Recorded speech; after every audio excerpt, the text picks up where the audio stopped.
እና ክብራን አርማይ ተመልካቾቼ በመላው ዓለም ላይ ለምትገኙ ውድ የዜድ ሾው ቻናል በያላችሁበት የዓለም ዳርቻ ሰላማችሁ ብዝት ትርፍ ይበል እንደ ሰማይ ከዋክብቱ እንደ ምድር አሸዋ። ለዜድ ቻናል አዲስ ከሆናችሁ ላይክ፣ ሼር፣ ሰብስክራይብ በማድረግ ቤተሰብ ይሁኑ ማለት ነው። በጣም እንግዲህ አሳፋሪው ነገር ሌሊቱን ህዝቡን ማነጋገሪያ ሆኖ ያደረው ቪዲዮ የማይክል ጃክሰን ነገር ዛሬም እየፈዘዘ ፍቅር እንደፈለገች እያዘዘችው ስፈልግ ግንባሬን ሳመኝ ስፈልግ ጉንጨን ሳመኝ እያለች የቡና ቤት ሴት ዛሬም ቀጥላለች ነገሮቿን በሙሉ።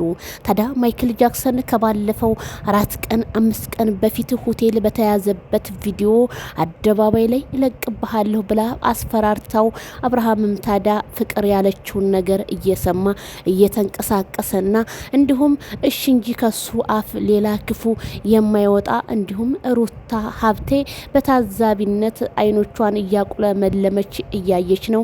ይሄ ማለት ሁለቱ 2019 ሴራ የጠመዘዙት ሲሆን ኤፍሬም አልተሳካለትም። ከጫወታው ውጭ ሊያረጉት እንደሆነ ከአንዳንድ ሰዎች የሰማሁትኝ መረጃ ነው። ታዲያ ማይክል ጃክሰን አሁንም ቢሆን ወንድ ልጅ ማፈር የለበትም፣ ሴት ልጅ ናት እንጂ የምታፍረው። ግን አሁን ባህሉ ተቀይሮ እኛ ከሀገራችን ከወጣን በኋላ ሴት ልጅ ናት በአደባባይ ላይ እንዳታፈር የተደረገው መሰለኝ አንቀጹ።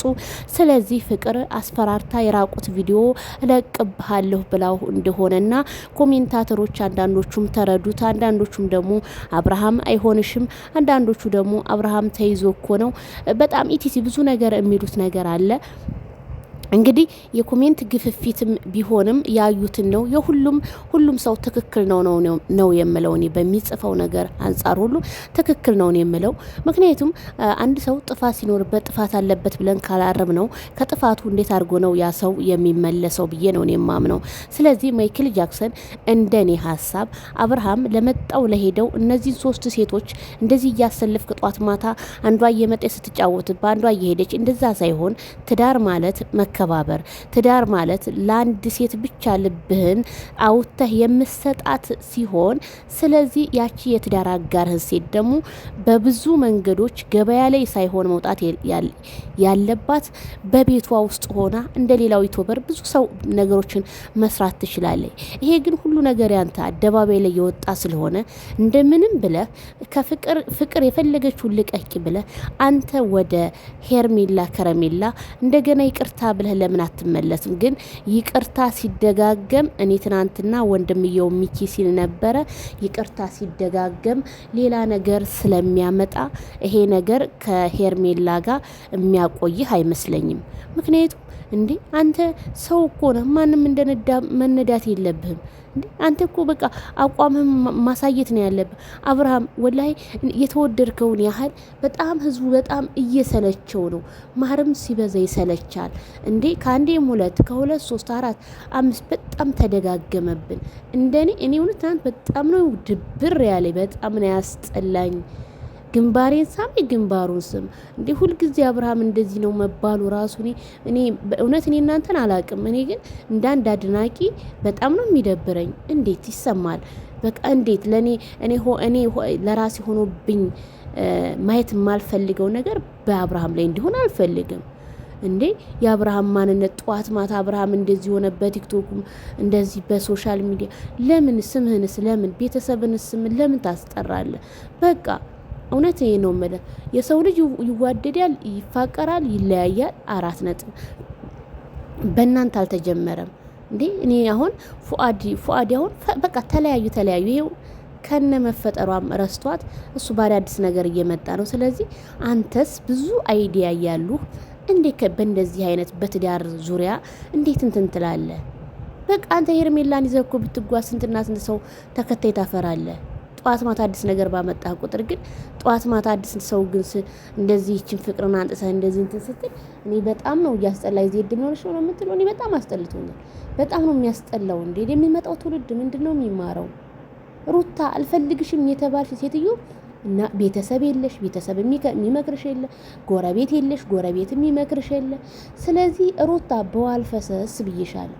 ዝም ብለሽ ነው የምትፈሺው። ትናንት የተናገርሽውን ባንደበትሽ ዛሬ አትደግሚው። እኔ ሩታ እስኪ ዝም ብላችሁ ስታስቡት ኮሜንታተር፣ እኔ አንደኛ የሩታ ውሸት በጣም እየሰለቸኝ ነው። በጣም በጣም በጣም በጣም በጣም ከሚባለው በላይ ትናንትና አልፈልግም የራስ ጉዳይ ትላለች፣ ትገናኘዋለች። እሺ የራስ ጉዳይ ያልሽውን ሰውዬ ለምን ትገናኘዋለሽ? ለምን ትገናኘዋለሽ? ሁለተኛ ፍቅር አንቺ ልጅሽ ማሳደግ አቅቶሽ አብርሃም ታደሰ ላይ የምትንዘላዘሊው እስከ ዛሬ ሩታን አንፈላለግም ሲሉ የት ሄደሽ ነው አሁን ነገሮች ሁሉ ከሄርሜላ ጋር ካበቃ በኋላ መጥተሽ የምትንዘላዘዩ?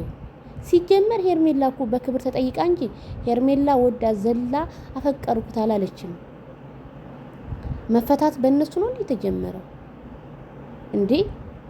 ትዳር አረ በጣም ያስጠላል። ይሄ እንደኔ አብርሃም ታደሰ ይችን ሴትዮ የሆነ ነገር ብታረጋት መልካም ነው። ራስክን ማስከበር ትችላለህ፣ ግን አንተ ራስክን እያስከበርከው አይደለም። ራስክን ካላስከበርክ ማን መቶ ሊያስከብርልህ ነው? ራስክን አስከብር በቃ። አሁን እዚህ ጋር የሆነ ነገር ትደረግ የሆነ ነገር ትደረግ ትላላችሁ። ይሄ ምንም ትደረግ ሳይሆን ራሱ ቆሞ ማሰብ አለበት። 4 ነጥብ አብርሃም እውነቴን ነው የምላችሁ። አሁን ፍቅር እና ሳሜ ስትለው ሄዱ ማለት እንዴ ምንድን ነው ይሄንን ያህል እንዴ? አቋምህን አሳየን አብርሃም ታደሰ። እኔ እውነቴን ነው የምላችሁ። አሁን በትናንትና ስለ ሳሜ ስላለችው የሆነ ነገር ሆኗል። ኦኬ ይሁን እሺ ሆነ። ለምንድን ነው ራሱን የማያስከብረው? ለምንድን ነው ከነሱ የማይርቀው? ከትናንትና ወዲያ ያፈዘዙትን ሰዎች ዛሬ ተጠግቶ ከነሱ ጋር እያወራ ነው አብርሃም። እኛ ከነሱ ይበልጥ እየተጨነቅንለት ነው። እሱ ግን የሚገኝበት ቦታ እኛን የሚያሰድብበት ቦታ ላይ ነው። ወንድ ልጅ ነው። ወንድ ልጅ አቋሙን ማሳየት አለበት እንዴ። ገበያ ነው እንደሱ ማንም እየሄደ ግንባሬን ሳሜ ሲሉ ግንባሩን የሚስመው እንትኔን ሳሜ ስትለው እንትኗን የሚስማ ከሆነ ይሄ ለኔ ይቅርታ አድርጉልኝና አቋም የሌለው ሰው ነው የማረገው። እንዴ ነውር ነው፣ አይደረግም በፍጹም። ምንድነው የምታረገኝ? ህግ የለም እንዴ በኢትዮጵያ ውስጥ? ህግ አለ እኮ። ቡዜስ እየወጣች ዝም ብላ የምንለፈልፍ የሆነ እንዴት ነው ቦታና እንትናታች ዝም እንዴ? እህት አይደለች እንዴ? እህት አይደለችም ወይ? እስኪ ንገሩ። እኔ በጣም ነው ያፈርኩበት በዚህ ቪዲዮ። አብርሃም ታደሰ ከእንደነዚህ አይነት ሰዎች እኔ ብትርቅ ዛሬም ነገም የምልህ ነገር ነው። ቤተሰብ ላይክ ሸር ድረስ ለአብርሃም ይደርስልኝ። እኔ እውነት በጣም ብዙ ሰው እየወቀሰኝ ስለሆነ ነው። ስለዚህ አብርሃም ወደ ራስ ብትመለስ መልካም ይመስለኛል ወንድሜ። መልካም ዝናን አፍራ፣ መጥፎ ዝናን ደግሞ ረግጠኸው ብትሄድ መልካም ነው። ፍቅርን ሩታን ለማሳደግ የተለያዩ ሰዎችን ለማሳደግ አንተ ወርቀህ ባትታይ እንደኔ መልካም ይመስለኛል።